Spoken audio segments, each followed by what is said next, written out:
आज 4 दिसंबर 2014 गुरुवार का दिवस है और हरिहर त्रिकाश्रम के साप्ताहिक कार्यक्रम में आप सबका स्वागत है।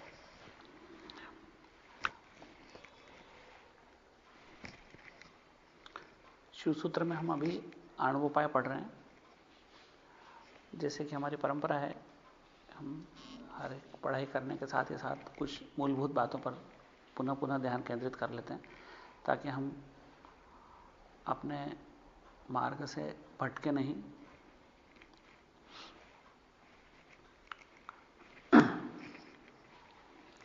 इसी तारतम्य में हम एक छोटी सी आज रिपीटेशन है, फिर से उस बात को समझ लें कि एक इंसान, एक जीव जो जीव चेतना में बंधा है, वो 3 मलों से आवृत होता है। मूल है आणवमल, दूसरा है कार्ममल, तीसरा है मायीमल। इनका महत्व समझना नितांत जरूरी है क्योंकि ये तीनों मल ही मुक्ति की राह में बाधक है। ठीक वैसा है जैसे एक बल्ब जल तो रहा है लेकिन उसके ऊपर 3 कवर चढ़ा दिए हैं, इसलिए उसका प्रकाश बाहर आने से रुक रहा है। अगर सबसे भीतर का आवरण हटाया तो बाहर के 2 आवरण अपने आप हट जाएंगे। तो जो सबसे भीतरी आवरण है वो है आणवमल। अगर आणवमल हटता है तो कार्ममल, मायीमल अपने आप हट जाते हैं।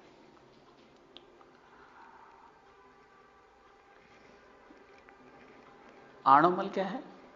हमारी अपनी अज्ञानता, अपनी शिव स्वरूप से भिन्नता ही आणवमल। हम जैसे कि हम बचपन से एक आरंभिक जानकारी दी जाती है, भगवान स्वर्ग में रहता है, भगवान मंदिर में रहता है, भगवान तीर्थों में रहता है और हम पापी हैं, दुराचारी हैं, अधम हैं। ये मूल आणवमल है। तो हम अपने आप को सीमित स्वीकार कर लेते हैं, हम अपने आप को स्वीकार कर लेते हैं कि हम सीमित है, यही आणवमल है।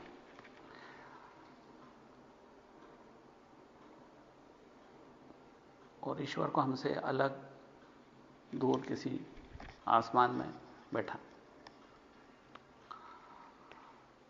मायीमल, माया के क्षेत्र में हमको जो संसार में माया हमें अपने पावर ऑफ इल्यूजन, अपने सत्य के दर्शन से रोकती है। तो शिव ने अपना स्वरूप छिपाया है इसी शक्ति के द्वारा, और हमको जो कुछ दिखाई देता है सिवा शिव के कुछ नहीं है और हमको शिव के सिवा सब कुछ दिखाई देता है। यही मायीमल है। तीसरा कार्ममल, जब हम कुछ भी कार्य करते हैं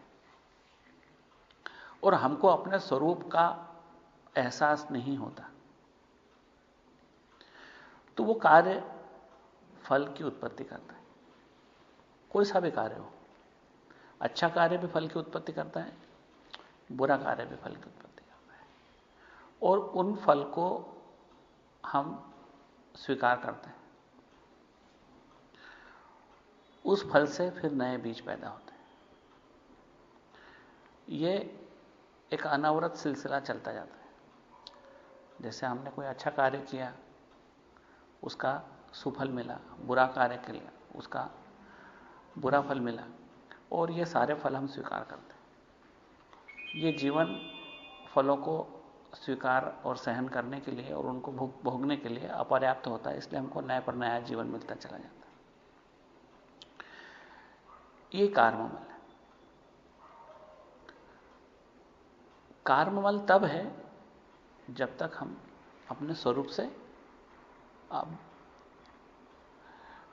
अज्ञान है, स्वरूप से हम जब दूर हैं, अनभिज्ञ हैं।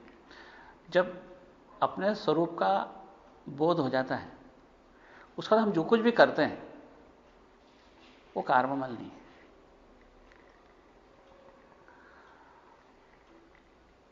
इसको ऐसा समझ लें कि जैसे मैं किसी को दुख दूं,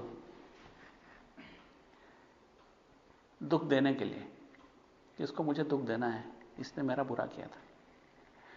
तो दुख देने के लिए जब दुख दिया जाता है तो मेरे हृदय में एक भावना है दुख देने की, यह कार्ममल की जनक है। किसी विशेष को सुख देने की, यह भी कार्ममल की जनक है। या कोई ऐसा कार्य करने की जिसके द्वारा मुझे उच्चतर जीवन की आकांक्षा हो, सुफल प्राप्त करने की इच्छा हो। जैसे मैंने धर्मशाला बनवा दी, लोगों को कंबल बटा दिए, किसी को गरीबों को भोजन दे दिया। इस सब के पीछे अगर मेरी भावना प्रेम से हटके कुछ और है तो वो कर्मफल की जनक है। कर्मफल तब तक पीछा नहीं छोड़ता जब तक हमको अपने सच्चे स्वरूप का बोध नहीं हो जाता। क्या इसके पीछे कोई तार्किक उदाहरण है? क्या हम इसको समझ सकते हैं कि ऐसा क्यों होता है? क्या एक वैज्ञानिक तरीका है इस बात को समझने का कि अज्ञान से किया गया कर्म फल का जनक होता है और ज्ञानपूर्वक किया गया कर्म फल को पैदा नहीं करता? हम जो कुछ भी करते हैं, अब तक हम अज्ञानी थे, इसीलिए हम यहां तक संसार में भटक रहे हैं। तो जो कुछ भी करते हैं वो हमारे कर्म फलों को संचित करता चला जाता है, हमारे कर्म फल संचित होते चले जाते हैं। और संचित कर्मों में से एक हिस्सा अलग होता है जो प्रारब्धवश नया जन्म देने के लिए उद्यत होता है। जिन कर्मों को भोगने के लिए वर्तमान जन्म मिला है वो प्रारब्ध कर्म है। और जो कर्म कई हजारों जन्मों के जो अब तक फल देने में असमर्थ रहे हैं, अभी तक वो फल नहीं मिला, हमने कर्म किए होंगे 1000 साल पहले, 500 साल पहले, 50 साल पहले, लेकिन अन्य कर्मों का प्रभाव ज्यादा था जिनने प्रकट होकर हमको प्रारब्ध कर्म के रूप में फल देना शुरू कर दिया। लेकिन वो फल जिनको अभी भोगना बाकी है उनके किए गए कर्म संचित कर्म है। और वो संचित कर्म के खजाने में हम वर्तमान जन्म में जो कुछ करते चले जा रहे हैं वो भी संचित कर्म है, क्योंकि हम जो कर्म आज कर रहे हैं वो उस संचित कर्म के खजाने में और एकत्रित होता चला रहा है। हमारे जन्म के पहले के संचित कर्म है, उसमें से जन्म के पहले के कर्मों में से प्रारब्ध कर्म अलग होकर वर्तमान जन्म में हम उनको भोग रहे हैं और भोगने से ही वो कर्म नष्ट हो रहे हैं। और नए कर्म हम जो कर रहे हैं वो संचित कर्मों में उसका भंडार को बढ़ा रहे हैं। तो ऐसा क्यों हो रहा है कि वो कर्म हम इकट्ठे क्यों करते चले जा रहे हैं, एकत्रित क्यों होते चले जा रहे हैं? ये इसलिए कि जब हम कोई कर्म करते हैं तो हमें भूल जाते हैं कि हम जिसके प्रति कर्म कर रहे हैं, जो कर्म कर रहा है, जो करता है, जो कर्म है और जो कर्म करने की क्रिया है, इनमें कोई भेद नहीं है, यह अभेद है। क्योंकि जिसके प्रति हम कर्म कर रहे हैं वो शिव से भिन्न कुछ सत्ता नहीं है, कर्म करने वाला भी शिव से भिन्न कोई सत्ता नहीं है, और जो कर्म है अपने आप में भी शिव है। तो फिर शिव के साथ क्या कर सकता है? कुछ भी नहीं। क्योंकि आप एक लौकिक उदाहरण से समझें कि मैं दूसरे को तो दुख दे सकता हूं। अगर अपने हाथ का कांटा निकालूं तो क्या उसके पीछे मेरी कोई दुर्भावना हो सकती? मेरे हाथ में कांटा लगा, दूसरे हाथ से निकाला मैंने, इस हाथ ने कष्ट दिया, एक ही तरफ कष्ट दूर भी किया, लेकिन किन्हीं भी परिस्थितियों में कोई कर्म फल की भावना थी नहीं। क्योंकि हम अपने आप को न तो कोई कष्ट देना चाहेंगे और हम कष्ट दे भी नहीं सकते, हम अपने आप से वैर भी नहीं रख पाते। लेकिन ये तो शरीर की बात है, ये एक उदाहरण पूर्ति बात है। इस उदाहरण में कई तर्क हो सकते हैं, ये उदाहरण गलत भी सिद्ध हो सकता है। लेकिन जब हम पूरे क्रिएशन को, सारी सृष्टि को एक यूनिट मानेंगे, तो हम किसी भी तरह का ऐसा कोई कर्म नहीं कर सकते जो फल का जनक हो। जब थोड़ा सा आप गहराई से चिंतन हम करेंगे तो ये बात हमको एकदम सत्य से प्रतीत होगी कि जब सब कुछ शिव है तो हम मात्र इस क्रिएशन से प्यार कर सकते हैं, मोहब्बत कर सकते हैं,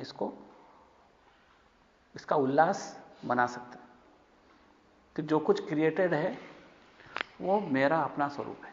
और चूंकि इस रिक्रिएशन में क्रिएट किया हुआ है, यानी परमेश्वर ने इस संसार को मनोरंजन के लिए बनाया है, तो फिर उस मनोरंजन, रिक्रिएशन या आनंद में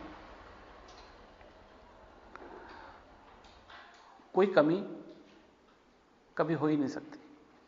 संसार को देखेंगे तो आनंद है, अच्छा देखेंगे तो आनंद है, बुरा देखेंगे तो आनंद है। तो अच्छा और बुरे का जो फर्क है वो हमारे भेद की दृष्टि है। अब जो हम सूत्र जैसे पढ़ने जा रहे हैं, उसमें ऐसे सूत्र हैं जो कहते हैं कि जो शिव है, जो स्वरूप है, वो नटराज की तरह है। हमने कई बार सुन रखा है कि शिव का दूसरा नाम है, पर्यायवाची नाम है नटराज। नटराज का मतलब होता है सबसे बड़ा नाटकबाज, जो बहुत बड़ा नाटक करने वाला है। तो उसने एक बहुत बड़ा नाटक रचाया और उस नाटक में उसने स्वांग भरे। तो जो क्षुद्र रूप है हमारा, छोटा रूप है, वो भी उसका एक स्वांग है।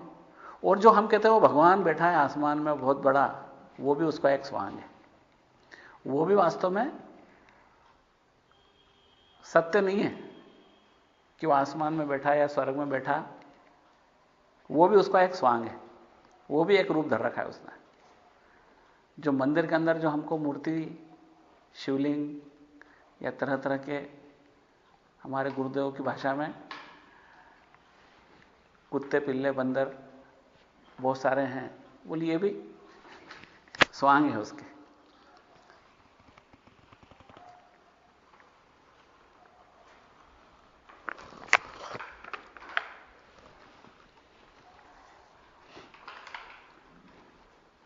तो विशालता का भी स्वांग है और क्षुद्रता का भी स्वांग है। और इसमें नर्तक कौन है? वही सार्वभौम ईश्वर चेतना, उसी ने ये सारे स्वांग भरे हैं। जो सर्वोच्च चेतना है वही ये सारे भिन्न भिन्न रूपों में अपने आप को बदले हुए। और वो कहां पर नृत्य करती है? रंगो अंतरात्मा। रंगमंच उसकी अंतरात्मा है। अब ये बात हमको आसानी से समझ में नहीं आती, इसलिए गुरुदेव ने बहुत अच्छी तरह समझाई है कि जब कभी कोई अभिनय करता है तो उस अभिनय में इतनी सात्विकता हो सकती है कि आपको लगे यही सत्य है। जैसे आपने देखा होगा कि जब कोई धार्मिक फिल्म होती है ना, जैसे यहां पर एक जय संतोषी माता आई थी पिक्चर, एक रामानंद सागर ने बनाई थी रामायण, तो उसके अभिनय इतने सशक्त थे कि लोग प्रणाम करने बैठ जाते थे, कोई रुपए पैसे चढ़ाने बैठ जाते थे। तो वो अभिनय सात्विक अभिनय कहलाता है जब उसमें अभिनेता को अभिनेता नहीं बल्कि अभिनेत समझा जाता है। जिसका अभिनय कर रहा है वही समझा जाए, वो सात्विक अभिनय है। एक होता है राजसी अभिनय, जिसमें हम पहचानते हैं कि ये तो भाई शाहरुख खान है ना, इसका अभिनय कर रहा है। उस अभिनय में हम ये भूल जाते हैं कि वास्तव में अभिनेत ही नहीं बल्कि हम अभिनेता को उसके मूल रूप में पहचानते हैं। और एक होता है तामसी अभिनय, जहां पर हम कहते हैं कि हमारे मोहल्ले का छोरा है, हमको मालूम है अभी राम जी बना हुआ है इसमें रामलीला में, हमको राम जी तो कहीं दिखते नहीं उसमें, लेकिन खाली वो छोरा ही दिखता है कि नाटक कर रहा है राम जी का। तो वो तामसी अभिनय है जिसमें हम उसको कल्पना करने की कोशिश करते हैं कि कहीं से दिखता है क्या राम जैसा ये। और इन अभिनयों में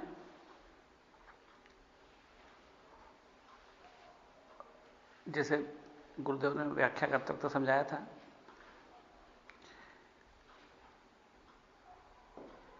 कि योगी अपने स्वयं की अंतरात्मा को, स्वयं की अंतरात्मा के रंगमंच पर ये सारे अभिनय को देखता है। योगी स्वयं देखता है कि ये अभिनय हो रहा है, ये ब्रह्मांड में पूरा स्वांग है। शिव ने न केवल मेरा रूप धरा, आपका रूप धरा, आपका रूप धरा, ये आश्रम भी शिव का रूप है। और ये चट्टान पत्थर सूर्य चंद्रमा तारे जितना ब्रह्मांड में जो कुछ रचित है वो सब कुछ शिव का स्वांग है। तो इसमें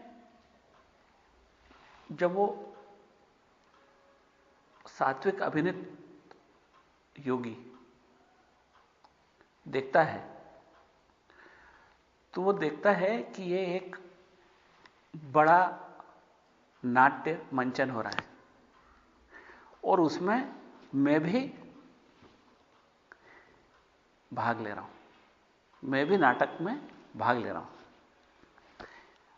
क्योंकि वो अपना सत्य जानता है कि मैं शिव स्वरूप हूं और मैं इसी में भाग ले रहा हूं। जैसे अगर एक लड़का रामलीला में राम का रोल करता है, चाहे कितना अच्छा रोल करे, वो स्वयं तो ये जानता है कि मैं कौन हूं, मेरा सत्य राम तो ही नहीं, शाम को कपड़ा उतारना है और मेरे को वही बन जाना है जो हूं। तो उसका स्वयं का सत्य तो वो जानता है। ऐसे ही योगी जो आत्मबोध से युक्त है, वह जानता है कि ये ब्रह्मांड का जो नृत्य चल रहा है, नाटक चल रहा है, इस नाटक में मैं भी एक कलाकार हूं। यह उसका सात्विक अभिनय है। एक राजसी अभिनय करने वाला योगी, जैसे हमने इस बात को पिछली बार भी डिस्कस किया था कि एक राजसी अभिनय करने वाला योगी देखेगा कि संसार एक नाटक है और मैं उसका दर्शक हूं। यह उसकी गलत अवधारणा है। यही फर्क है न्यूटोनियन फिजिक्स में और क्वांटम फिजिक्स में। जैसे हम पिछली बार इसको डिस्कस किया था, न्यूटन कहता था कि सारे ब्रह्मांड का हम दर्शक हैं, वो ब्रह्मांड में जो कुछ हो रहा है वो एक ऑटो फीडबैक मैकेनिज्म से हो रहा है, यानी अपने आप हो रहा है। यानी एक बल इधर लगा, चूंकि बल नष्ट नहीं होता, उसने उस चीज को हटाया, उसने तीसरी चीज को हटाया। इस तरह से कैसे अगर उनका कहना पड़ता था कि थ्योरेटिकली ब्रह्मांड के जन्म के समय के बलों के बारे में मुझे जानकारी दे दो तो मैं ब्रह्मांड का भविष्य बता सकता हूं, कैलकुलेट करते चले जाएंगे। सैद्धांतिक रूप से बात एकदम सही प्रतीत होती थी और कम से कम 300 साल से ज्यादा तक किसी ने उसको चैलेंज नहीं किया, क्योंकि किसी के पास चैलेंज करने लायक कोई बात ही नहीं थी कि जो कुछ हो रहा है वो अपने आप हो रहा है, ऑटो फीडबैक मैकेनिज्म। जैसे मैंने यहां से एक पत्थर फेंका उधर, उस पत्थर ने वहां टकराया, वहां से टकरा के अपनी ऊर्जा उसने उछलने में लगा दी, कुछ दूसरे पत्थर को फोड़ने में लगा दी।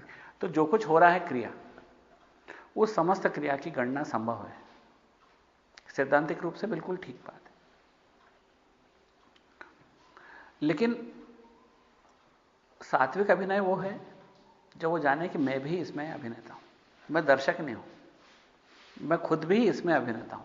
यानी अब मैं इसको खाली बैठकर ये दृश्य नहीं देख सकता,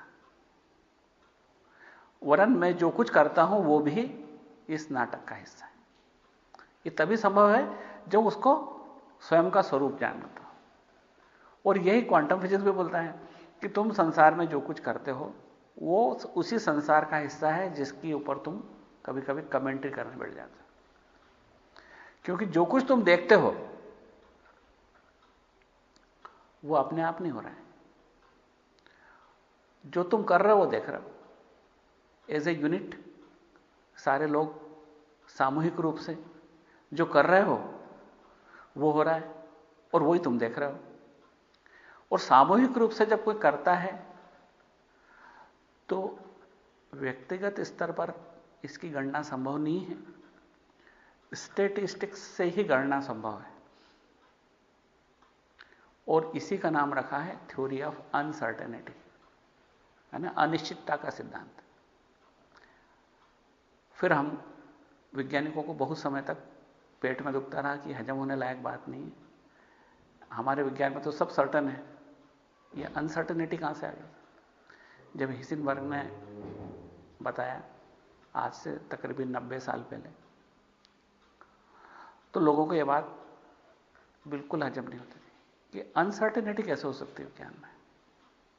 वो कहते एक पार्टिकल लो, उसका स्थान ठीक से जानना चाहो तो उसकी गति के बारे में कोई जानकारी नहीं मिलती, उसकी गति के बारे में जानना चाहो तो स्थान के बारे में जानकारी नहीं मिलती। इस तरह लोगों को भ्रम होने लगा। लेकिन वैज्ञानिक थे, उन्होंने जब गणितीय विधियों से अकाट्य प्रमाणों द्वारा सिद्ध कर दिया तो धीमे धीमे लोगों को समझ में आने लगा कि कुछ और है जो हम मिस कर रहे हैं, कुछ और है जो हम भूल रहे हैं। तब धीमे धीमे समझ में आया कि इसमें हम देखने वाले को ही मिस कर रहे हैं। प्रयोग को तो हम देख रहे हैं, प्रयोगकर्ता को मिस कर रहे हैं। इसमें जो मिसिंग फैक्टर है, मिसिंग लिंक है, वो है प्रयोग करने वाला। हम सिर्फ प्रयोग को देख रहे हैं लेकिन प्रयोग करने वाले को नहीं देख रहे हैं। और ये बात जब वैज्ञानिक को समझ में आई तो एक रिवॉल्यूशन हो गया, एक क्रांति हो गई। और ये एक जबरदस्त क्रांति थी जो 19वीं सदी के आरंभ में हुई थी। जब लोगों को यह समझ में आया था कि प्रयोग महत्वपूर्ण कम है, प्रयोगकर्ता ज्यादा महत्वपूर्ण है। कॉन्शियसनेस फैक्टर ज्यादा महत्वपूर्ण है और ऑब्जर्व्ड फैक्टर कम महत्वपूर्ण है। यही बात इसके आगे समझ में आएगी कि जो कुछ प्रमेय संसार है वो प्रमात्र संसार से बना है। संसार दो हैं, एक ज्ञान शक्ति से बना, एक क्रिया शक्ति से बना। मूल शक्ति है इच्छा शक्ति, जो सर्वोच्च शक्ति या स्वतंत्र शक्ति है। उस इच्छा शक्ति का कोई विरोध नहीं है। और उसी शक्ति ने जब आप संसार बनाने के लिए उद्यत हुई तो उस समय उसने दो हिस्सों में अपने आप को बांटा। एक ज्ञान शक्ति जिससे बना प्रमात्र संसार, यानी मैं, यानी सब सारे मैं, संसार के सारे मैं उससे बने ज्ञान शक्ति से। और सारे संसार के ये बने क्रिया शक्ति से। एक बना मैं, एक बना ये, ज्ञान शक्ति से बना मैं, और बाकी का सब बना क्रिया शक्ति से। ये सचमुच में चूंकि ये एक ही शक्ति के दो रूप थे, इसलिए मैं और ये में फर्क तो था ही नहीं। ये मात्र एक भ्रम था, मात्र एक खेल था जिसमें मैं और ये बनाएगा, वरना मैं के सिवा कुछ है ही नहीं। लेकिन मूल है मैं, और मैं से बनाइए। इसलिए जब भी रिवर्स प्रोसेस होती है, जब संसार कोलैप्स होता है, तो ये पहले मैं में समाता है। यानी जो जिससे बना वो उसमें समा जाता, अपने कारण में समा जाता है। कार्य हमेशा कारण में समाता है। जैसे जल से बना हिम, बर्फ, तो बर्फ पिघल के वापस जल में समा जाए। इस तरह से बाहर से भीतर, भीतर से भीतर, भीतर से भीतर, और सब कुछ मूल कारण में समा जाता है। हर कोई चीज अपने कारण में समाती है, फिर वो चीज अपने कारण में समाती है, फिर वो अपने कारण में समाती है, जब तक कि हम मूल कारण पर नहीं पहुंच जाते। और वो मूल कारण है परम शिव या सुप्रीम गॉड कॉन्शियसनेस।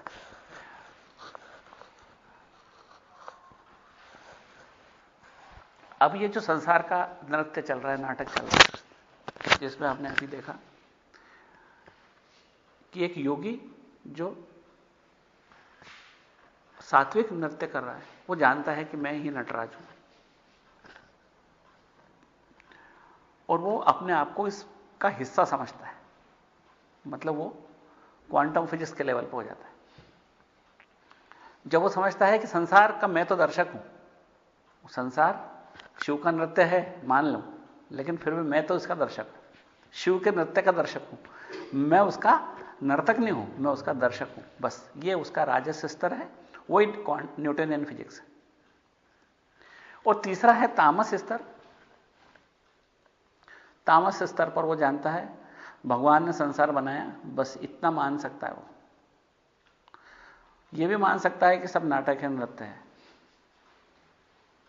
लेकिन उसके बाद न वो इसको शिव का स्वरूप मानेगा, न अपने आप को शिव मानेगा। इसमें उसकी भिन्नता की दृष्टि प्रबलतम होगी। इसलिए तीनों स्तर हैं,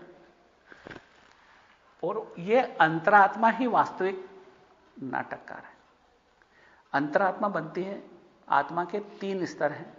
आत्मा मतलब अंतिम सत्य, लेकिन यहां अंतिम सत्य तीन तरह से हो जाता है। अंतिम सत्य जो वास्तविक अंतिम सत्य है, वो हमने पढ़ा चैतन्य महात्मा, शाम्भव उपाय में पढ़ा था। दूसरा अंतिम सत्य या रिलेटिव सत्य, वो हमने शाक्तोपाय में पढ़ा। और जो सबसे निचला सत्य है, आत्मा चित्तम, दूसरे में पढ़ा चित्तम मंत्र। इसमें आत्मा चित्तम यानी जो मैं हूं, मेरा सत्य, वो चित्त से पहचाना जाता हूं। मैं अपने आप को कहां से पहचानता हूं? चित्त से पहचानता हूं, यानी पूरे अष्टक से पहचानता हूं। पूरे अष्टक ही हमारा अंतरात्मा है। सपनों में ये जागता है। पूरे अष्टक है मन, बुद्धि, अहंकार, रूप, रस, स्पर्श, गंध और शब्द। ये 5 तन्मात्राएं और मन, बुद्धि, अहंकार, ये 8 चीजें मिलकर बनती है पूरे अष्टक। और यही पूरे अष्टक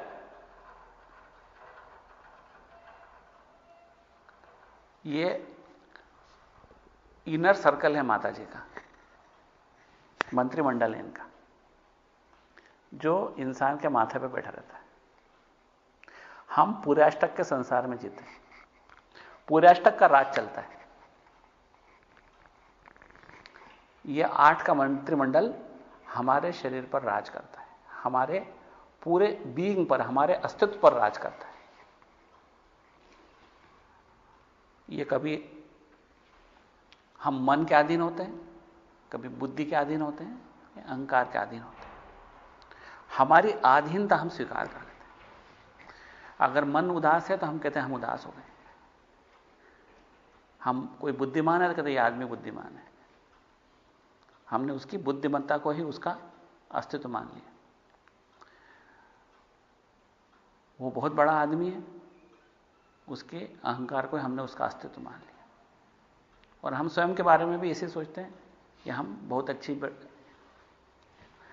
जगह खड़े हैं, बहुत ऊंचे लोग हैं, बहुत प्रतिष्ठित हैं, या ऊंची समाज के, ऊंचे जात के, या इसके विरुद्ध हम निचले समाज के हैं, नीचे हैं, तो हम अपने अहंकार को, अपने मन को और अपनी बुद्धि को अपना सरेंडर कर देते हैं। आज मेरा मन उदास है ना, हम उदास हैं, मन हमारा शासन करता है हम पर। और हम इसमें क्यों उलझते हैं? ये 5 चीजें हमको डंडा मार मार के उलझाती है। इसमें 5 तन्मात्राएं। शब्द, किसी ने कुछ बोला तो हमारे अंदर या तो उछल कूद मच जाती है, या हम दुख के सागर में डोल जाते हैं, कभी संशय के सागर में चले जाते हैं। किसी ने बोला अरे तुम तो फेल हो गए, और हम उदास हो जाते हैं। छोटे छोटे शब्द हमारे भीतर के संसार को हिला देते हैं। ये हम पुर्याष्टक कर, एक गंध आती है, एक रूप दिखता है, एक स्वाद, एक रस है, इसी से संसार की यात्रा चलती रहती है। इसी यात्रा में हम बाहर भागते रहते हैं, परिधियों को खोजते रहते हैं। हम और रस लेना चाहते हैं, और रूप देखना चाहते हैं, और स्पर्श चाहते हैं, और स्वाद लेना चाहते हैं।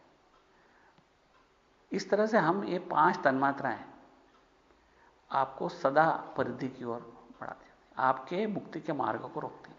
तो पुर्याष्टक ही एक ऐसा है जो राज करता है एक इंसान के ऊपर। एक इंसान स्वयं बादशाह होते हुए भूल गया, और वो उसके पुर्याष्टक के अधीन हो जाता है।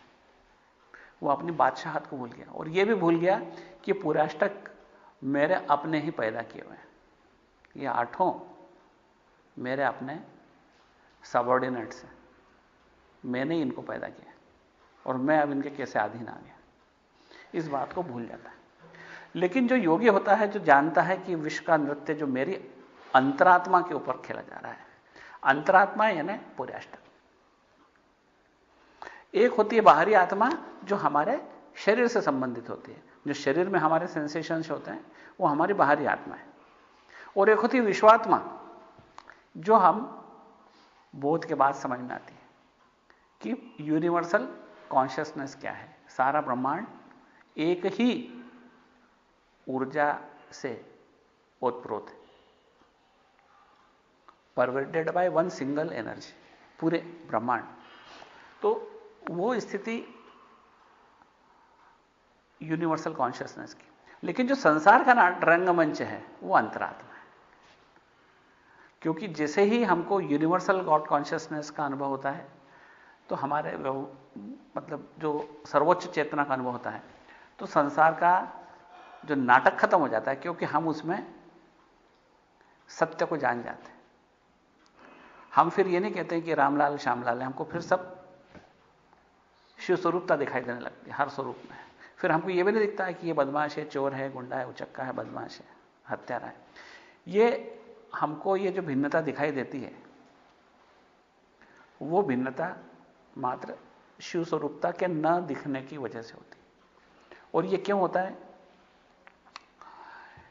क्योंकि हम 3 मलों से आवृत हैं, जिसके अपन आरंभ में आज बात करी। वो 3 मल हमको सत्य स्वरूप से दूर बनाए रखते हैं। और इस नाटक को देखता कौन है?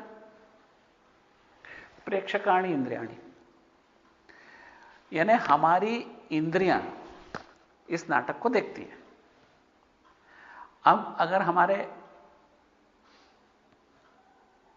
बोध का स्तर अच्छा है, हमको बात समझ में आ गई है,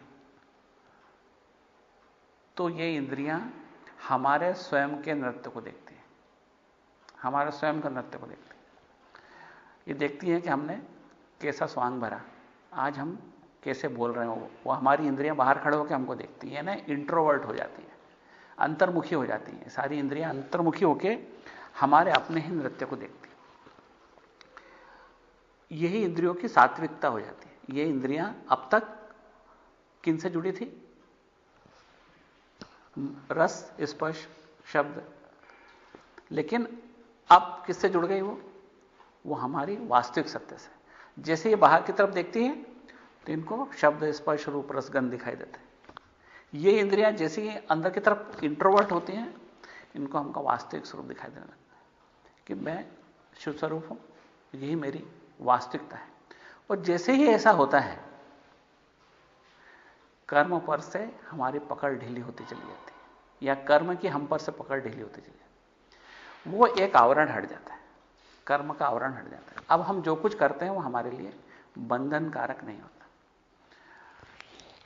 तो दूसरा देखने का तरीका जो सात्विक बोध से दूर है, वो इस संसार को वो भी देखता है, उसकी इंद्रियां में संसार को देखती हैं, लेकिन उसका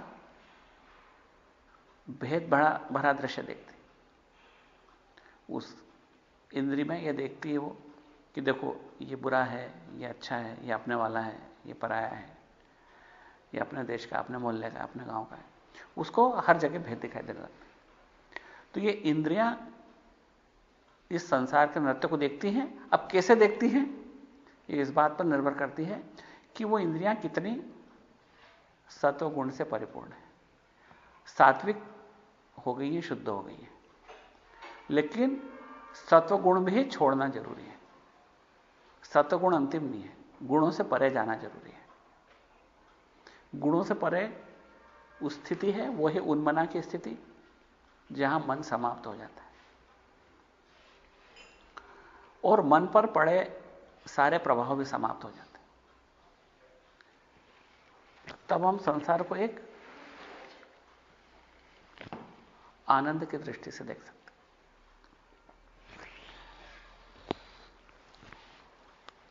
इसके आगे धीवशात सत्व सिद्धि। जब हम समस्त इंद्रियों को आत्म केंद्रित कर लेते हैं, ऐसा करने के लिए कभी हमको क्या लगेगा कि इंद्रियों को आत्म केंद्रित करने के लिए हमको कोई ऐसी मुद्रा में बैठना पड़ेगा, फिर आंख मीचना पड़ेगी, फिर नाक के ऊपर अपना ध्यान केंद्रित करना पड़ेगा, ऐसी भौं के ऊपर ध्यान केंद्रित करना पड़ेगा, या अपने जीवान को तालू से लगाना पड़ेगा। तो ऐसे किसी नाटक को करने की जरूरत नहीं। कई जगह आपको योग की किताबों में लिखा रहेगा, इस तरीके से बैठो, इस आसन में बैठो, इस मुद्रा से बैठो, ऐसा करो, है ना, जीवान को तालू से लगा लो, दोनों आंखों के नासाग्र के ऊपर ध्यान केंद्रित करो, है ना। तो ये सब कुछ करने की जरूरत।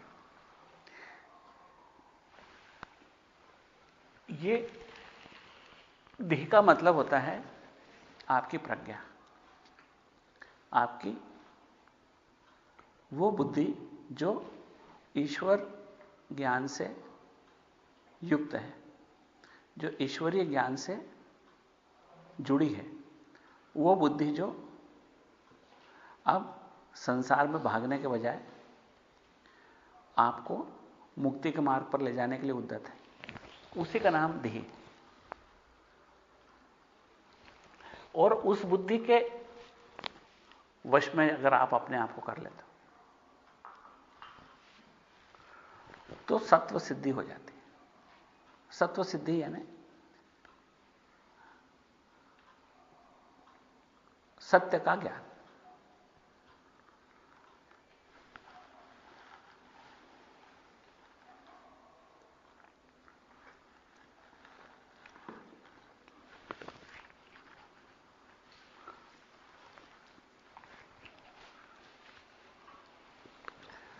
और जब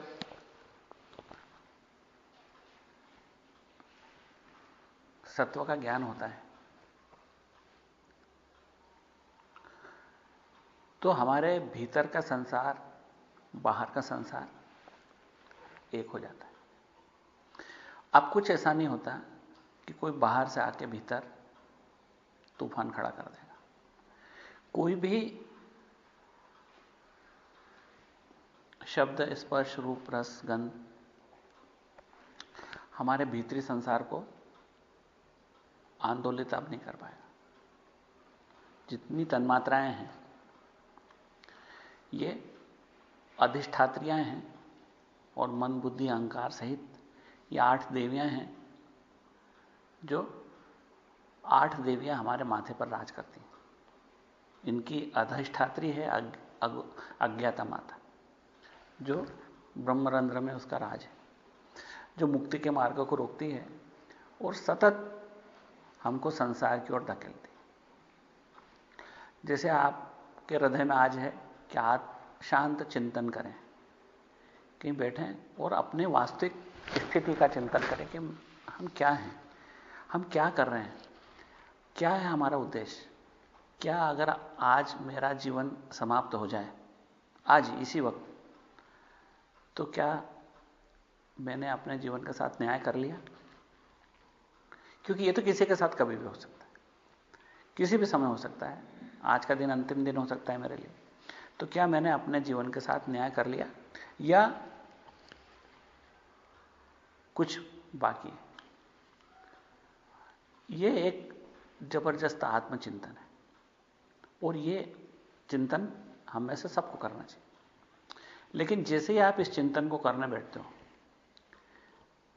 और किसी ने आके बोला चलो चलो गर्मा गर्म खाना तैयार है, तो आप उस चिंतन से दूर हो गए। उस वक्त रस ने आपके चिंतन में बाधा डाल दी।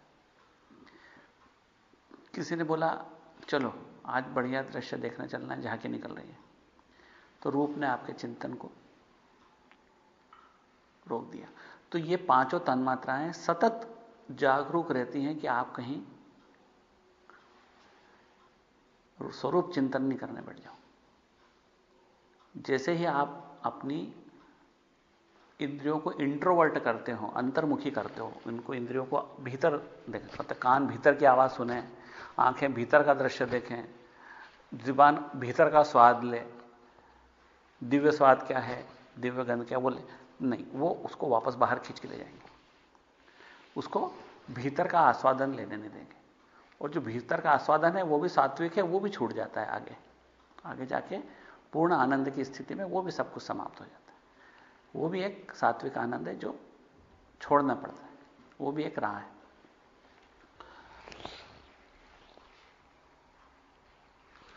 तो वो सदा ये आठों माताएं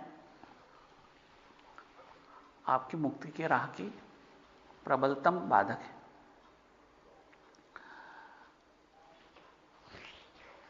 जिसे पिछली बार भी अपन ने बात करी थी कि जो संसार है, जो बाहरी संसार बना है, भीतरी संसार बना है, और दोनों संसार करीब करीब एक जैसे बने।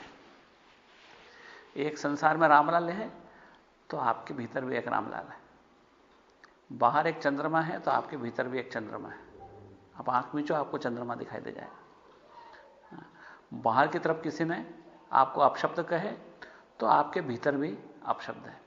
तो जो बाहर है वो बाहरी 50 रुद्र हैं, जो भीतर है वो भीतरी 50 रुद्र हैं, और ये आपस में इंटरेक्ट करते हैं,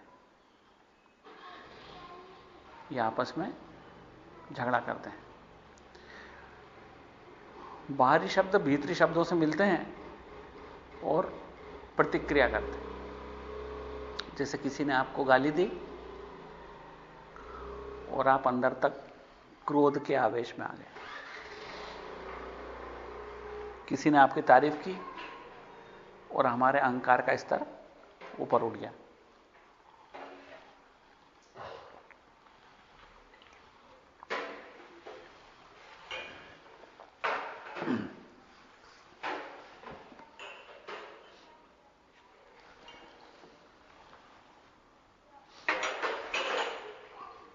तो ये बाहरी और भीतरी रुद्रों की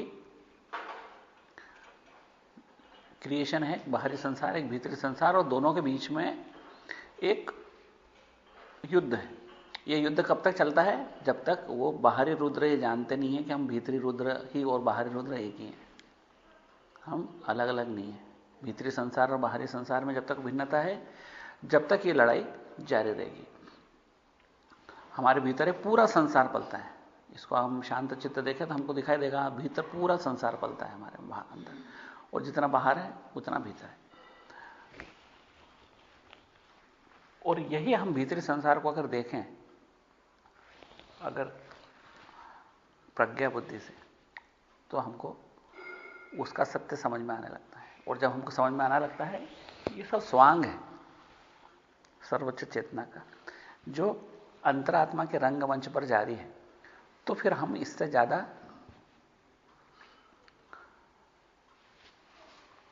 इंटरेक्ट नहीं करते, ज्यादा लगाव नहीं होता फिर इस स्वांग से। फिर हम समझ जाते हैं कि यह स्वांग है, सत्य नहीं है। सत्य, जब हम खुद को नर्तक जानते हैं तो हम अपना सत्य जानते ही हैं। जैसे कि कोई भी कलाकार ऐसा नहीं होगा कि जो कोई रंगमंच पर अपना कोई अभिनय कर रहा है और अपना वास्तविक सत्य भूल जाए। वो जानता है कि मैं कौन हूं, उसको यह भी मालूम है कि यहां से स्टेज से जाने के बाद अब मेरा क्या काम है, क्योंकि उसने वो तो अभिनय किया है। तो ऐसा अभिनय जो करता है वो सात्विक अभिनय है, और उस अभिनय से मुक्त होने के बाद वो अपने मूल स्वरूप में आ जाता है, और उसका मूल स्वरूप है शिव स्वरूप। सिद्ध स्वतंत्र भाव मतलब condition of absolute independence achieved. इसका मतलब है कि पूर्ण स्वतंत्रता की स्थिति प्राप्त कर ली गई, पूर्ण स्वातंत्र की स्थिति प्राप्त कर ली गई। पूर्ण स्वातंत्र की स्थिति क्या होती है? पूर्ण स्वातंत्र की स्थिति वो होती है कि जब उसको सिद्धियां प्राप्त हो जाती, जो पूरी तरह से अपने आप में अपने चेतना के स्तर पर जीने लगता है। वो अगर कुछ बोलता है तो ब्रह्मांड की सारी शक्तियां उसकी वाणी को सत्य सिद्ध करने के लिए उद्यत हो जाती है। अगर वो बोलता है तुम स्वस्थ हो जाओ, तो संसार की समस्त शक्तियां उसको स्वस्थ करने के लिए उद्यत हो जाएगी। लेकिन जैसे ही वो अपनी ऐसी किसी भी शक्ति का उपयोग करता है तो यह पूरे अष्टक फिर उसको अपने कब्जे में लेता है। इसके आगे जब अपन पढ़ेंगे तो ऐसे व्यक्ति को जो पूर्ण बोध का स्वामी हो जाता है, जो अपने स्वरूप को जानने लग जाता है, अपने सत्य से परिचित हो जाता है, उसको अपनी जागरूकता बनाए रखना। अगर वो अपनी जागरूकता नहीं बनाए रखता है तो धीमे से वो वापस माया के आगोश में आ जाता है। अनजाने ही आ जाता है, उसको पता ही नहीं लगता है मैं कब आ गया वापस। इस तरह माया उसके अंतिम मुक्ति की राह को रोकने का भी प्रबलतम प्रयास करती है। और इसका एकमात्र इलाज क्या है? जागरूकता। सब जगह पर सभी योगियों ने, सभी गुरुओं ने एक ही बात कही है, अवेयरनेस, जागरूकता। आप क्या कर रहे हो उसके प्रति जागरूक, सब कुछ के प्रति पूर्ण जागरूकता। आप अपने प्रति, आप एक शब्द भी बोल रहे हो, एक कार्य भी कर रहे हो, सब कुछ करिए, पर करते करते अपनी वास्तविक स्थिति को मत भूलो कि हम क्या है और हम क्या कर रहे हैं। हम उसके दर्शक बन रहे हैं, कि हम अपने आप के दर्शक बन जाएं, हम अपने आप को देखते रहें। यही जागरूकता है। जागरूकता में विचार नहीं है, जागरूकता में हर आने वाले क्षण के लिए उत्सुकता है, उद्यतता है। क्या होगा इसके प्रति हमारी पूर्व धारणा नहीं है। नींद में और जागरूकता में मूल यही फर्क है। जागरूकता भी विचार मुक्त होती है और गहरी नींद भी विचार मुक्त होती है, लेकिन गहरी नींद माया के आगोश में है, वहां हम सारी सुध बुध खो चुके हैं। और जागरूकता माया से मुक्त होती है, जहां पर कि नींद से उल्टी दिशा में हम पूरी तरह से जागे हुए हैं, पूरी तरह से चौकन्ने हैं, लेकिन अपने स्वरूप से जुड़े हैं। निद्रा में व्यक्ति अपने स्वरूप से पूरी तरह दूर हो जाता है। जागरूक व्यक्ति उससे पूरी तरह से उसके वश में होता है। सब कुछ, जो कुछ वो देख रहा है, जो कुछ दृश्य है, उस सब के प्रति वो एक गहरा जुड़ाव महसूस करता है। तो इस तरह पहले हमने पढ़ा था कि मोह आवरणात् सिद्धि। यह कब पढ़ा था? कि जब योग की क्रिया करते हैं, जैसे उच्च स्तर का प्राणायाम करते हैं, उस परिस्थिति में हम साधारण प्राणायाम तो बड़ा, नाक से सांस लेना, इधर से निकालना, अंदर रखना, जिसके ऊपर परिभाषा दे रही कि पूरक कुंभक चवरेचक तृतीय का ज्ञातव्य योगी भीर नित्यम देह शुद्धि हेतु। देह शुद्धि का कारण योगी लोग जानते हैं प्राणायाम को। लेकिन भीतरी प्राणायाम तब होता है कि जब एक आसन हो। आसन का मतलब होता है अपनी नाभि पर ध्यान केंद्रित कर लेता है, वो आत्म केंद्रित हो जाता है ध्यान, वो मूल आसन है। उसके बाद में वो प्राणायाम करता है। तो उच्च कोटि का जो प्राणायाम है उसमें वो श्वास की क्रियाएं बाहर नहीं करता, वरन अपने श्वास पर ध्यान केंद्रित करता है। और जैसे जैसे ध्यान केंद्रित करता है उसकी श्वास धीमी होती चली जाती, महीन होती चली जाती, इतनी महीन होने लगती है कि उसको खुद समझ में नहीं आता कि वो सांस ले रहा है या नहीं ले रहा है।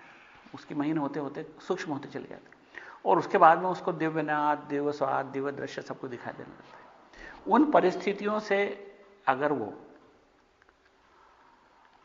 असंप्रक्त, बिना छुए आगे बढ़ जाता है, इनसे बिना परेशान हुए आगे बढ़ जाता है, तो वही उसका प्रत्याहार है। और उसके बाद उसको एक दिव्य आनंद की अनुभूति होती है, वो उसकी ध्यान है।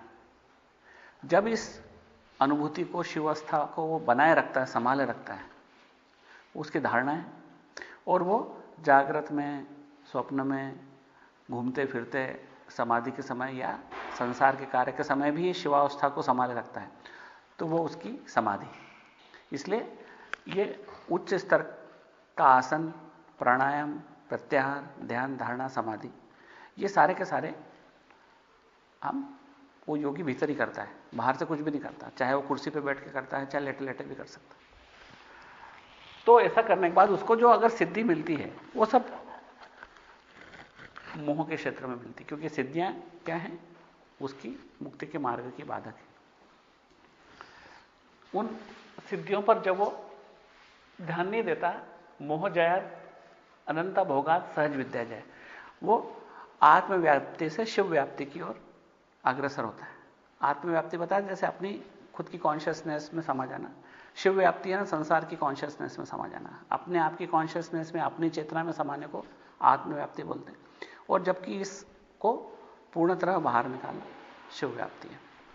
तो इसी का नाम है मोह जयात। यानी जब आप इसके बाद भी अगर मन में मोह के बीज हैं तो वो वापस संसार में खींच लिया जाता है योगी। लेकिन अगर वो नहीं है तो फिर उसके बाद में उसकी सहज विद्या है ना, शिव का बोध उसके हृदय में पनपने लगता है। और जागृत द्वितीय करा, अब उसकी जागृत अवस्था और समाधि अवस्था में कोई फर्क नहीं होता, वो उसकी एक दूसरी किरण है। जागृत अवस्था शिवावस्था की दूसरी किरण है। समाधि अवस्था भी, जागृत अवस्था भी, निद्रावस्था भी, स्वप्नावस्था भी, वो जो कुछ करता है वो उसकी भिन्न भिन्न किरणें हैं। अब वो किसी भी एक अवस्था से दूसरी अवस्था में जाता है, लेकिन वो शिवावस्था का त्याग नहीं करता, उस अवस्था में बना रहता है। और यहां पर वो जानता है कि वो एक नर्तक है और वो स्वयं उसका नृत्य का हिस्सा, जैसे कि स्टेज के ऊपर हम सब बैठे और हर कोई हम अपना अपना पार्ट कर रहे हैं। तो हम ये नहीं कह सकते कि नाटक अच्छा है या बुरा है, ये नहीं कह सकते कि नाटक जैसा है वो मैं खाली देख रहा हूं कुर्सी पे बैठ के। नहीं, मैं भी तो नाटक कर रहा हूं, मैं बैठ के देख कैसे सकता हूं? तो नाटक का मैं अभिन्न हिस्सा हूं। जैसे राम का रोल करने वाला सोचे कि नहीं मैं देखूं खाली नाटक, तो वो ऐसा नहीं कर सकता, क्योंकि उसको अपना रोल जारी रखना है, तभी वो नाटक जारी रहेगा। ये जो जानता है वो सात्विक योगी है, वो अपनी आत्मा के सत्य को जानता है। और ये उसकी अंतरात्मा जो है वही रंगमंच है जिसके ऊपर संसार का नाटक चल रहा है। जैसे ही उसकी अंतरात्मा को वो अपनी उसके कारण में मिला देता है, सार्वभौम ईश्वर चेतना में, संसार का नाटक समाप्त हो जाता है, क्योंकि उसका रहस्य खुल जाता है। वो नाटक नाटक नहीं रह जाता, वो शिव का स्वरूप हो जाता है। सारा संसार शिव स्वरूप हो जाता है। और ये सब कुछ उसकी इंद्रियां देखती हैं। इंद्रियां उसकी शिव स्वरूपता देखती हैं उस योगी की। अगर वो भिन्नता का अब दृश्य नहीं है तो जो दृश्य है वो उसको, उसकी इंद्रियां जो है वो अब वास्तविक सत्य को देखती हैं और उसकी बुद्धि से वो, या ईश्वर बुद्धि से वो उस सिद्धि को प्राप्त कर लेता है। और इस तरह उसकी पूर्ण स्वतंत्रता हासिल हो जाती है। ये वैसी है जैसे अपने बात बताते थे कि बल्ब है उसके ऊपर कवर है, जैसे मलक की बात करी थी।